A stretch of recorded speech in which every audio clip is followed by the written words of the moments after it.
ఒకసారి కర్ర పట్టుకొని కొట్టండి రా. ఇప్పుడు నువ్వు పెట్టావని చెప్పి నన్ను కొట్టమంటా.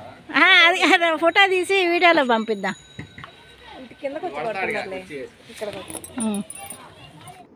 సో ఫ్రెండ్స్, ఇప్పుడు మా అమ్మ ఒక అబ్బాయితో మాట్లాడింది కదా, ఆ అబ్బాయి వచ్చేసి చిన్నత్త వాళ్ళ చిన్న అబ్బాయి అనమాట. ఇప్పుడు చూపిస్తున్న అబ్బాయి పెద్దత్తల పెద్ద అబ్బాయి, పోయిన వీడియోలో చూపించాను కదా.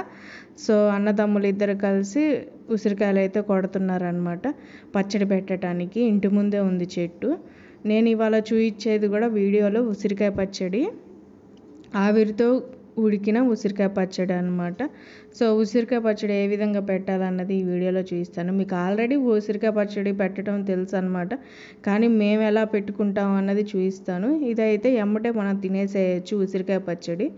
అంటే మామూలుగా ఉసిరికాయ పచ్చడి అయితే కొంచెం నిల్వ ఉంచుకొని తినాలి కదా కొన్ని రోజులు అయిన తర్వాత. ఈ ఉసిరికాయ పచ్చడి అయితే మనం ఎమ్మటే తినేసేయచ్చు.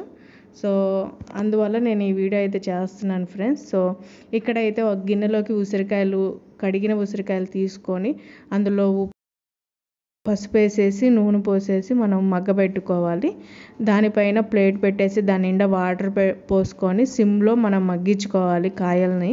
అప్పుడప్పుడు ఇందాక ఎగరేసింది కదా మొత్తం, ఆ విధంగా అయితే ఎగరేసుకొని మళ్ళీ వాటర్ పెట్టుకొని మగ్గించుకొని పక్కన పెట్టుకోవాలి ఫ్రెండ్స్. సో దాని తర్వాత ప్రాసెస్ అన్నది మా అమ్మ వాళ్ళ ఇంట్లో చేసిందనమాట. ఇంకా అమ్మమ్మ వాళ్ళ ఇంటి నుంచి సాయంత్రం మా అమ్మ ఇంటికి వచ్చేసేసింది. అక్కడ తాలింపు కోసం వేడిగా నూనె పెట్టుకొని అందులోకి తాలింపుకి ఎండుమిర్చి, జీలకర్ర, ఆవాలు అవన్నీ వేసేసి తాలింపు అయితే వేసి పక్కన పెట్టుకోవాలి ఫ్రెండ్స్. దాని తర్వాత కారం అయితే మనం పచ్చి కారం అయితే వేయకూడదు ఇందులోకి, ఆవిరి పచ్చడిలోకి. ఎల్లిపాయలు వేసి ఎల్లిపాయ కారం వేయాలి ఉప్పు లేకుండా. సో కారం కూడా వేసి పక్కన పెట్టుకోవాలి. దాని ముందుగా ఉసిరికాయలు అయితే తీసుకోవాలి. ముందుగా మనం ఉడకబెట్టుకున్నాం కదా మార్నింగ్ అత్తయ్య వాళ్ళ ఇంట్లో, పెద్దత్త వాళ్ళ ఇంట్లో. సో ఆ ఉసిరికాయలు అయితే మనం తీసుకొని అవన్నీ ఒక గిన్నెలోకి వేసుకోవాలి. వెడల్పైన గిన్నెలోకి, కలుపుకోవటానికి ఈజీగా ఉండాలి కదా. సో ఆ గిన్నెలోకి అన్నీ వేసుకోవాలి ఉసిరికాయలు. దాని తర్వాత వచ్చేసి ఇంకా మనం అవన్నీ ఉప్పు అవన్నీ వేసుకోవాలి కదా. సో మనం ఏదైతే ఎల్లిపాయ కారం అయితే రెడీ చేసి పెట్టుకున్నాం కదా, ఆ ఎల్లిపాయ కారం అయితే అందులోకి వేసుకొని దాని తర్వాత ఉప్పు వేసుకోవాలి. దానికంటే ముందుగా ఇక్కడ మా అమ్మ చూపిస్తుంది కదా, ఎల్లిపాయలు, ఉత్త ఎల్లిపాయల పేస్ట్ అనమాట, అది అల్లం కాదు, ఉత్త ఎల్లిపాయల పేస్ట్ కలుపుకోవాలి. టేస్ట్ అయితే బాగుంటుంది పచ్చడికి అయితే, ఆవిరితో ఉడికిచ్చింది కాబట్టి. సో మీరు కూడా ఒకసారి ఇంట్లో ట్రై చేయండి ఫ్రెండ్స్, ఖచ్చితంగా మీకు కూడా నచ్చుతుందని ఈ వీడియో అయితే పెడుతున్నాను. సో ఇక్కడైతే ఫైనల్గా కారం అయితే చల్లుతుంది. ఎల్లిపాయ కారం చేసి పెట్టుకున్నాం కదా పక్కన ఫస్ట్. సో ఆ ఎల్లిపాయ కారం అయితే చల్లుతుంది. దాని తర్వాత తగినంత ఉప్పు. సో కారం ఎక్కువ తినేవాళ్ళు ఎక్కువ, తక్కువ తినేవాళ్ళు తక్కువ అన్నమాట, మన ఇష్టం.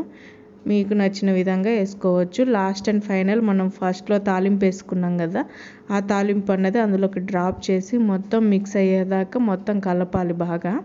సో ముక్కకి పట్టే విధంగా కలిపేసేయాలి పచ్చడి అంతా.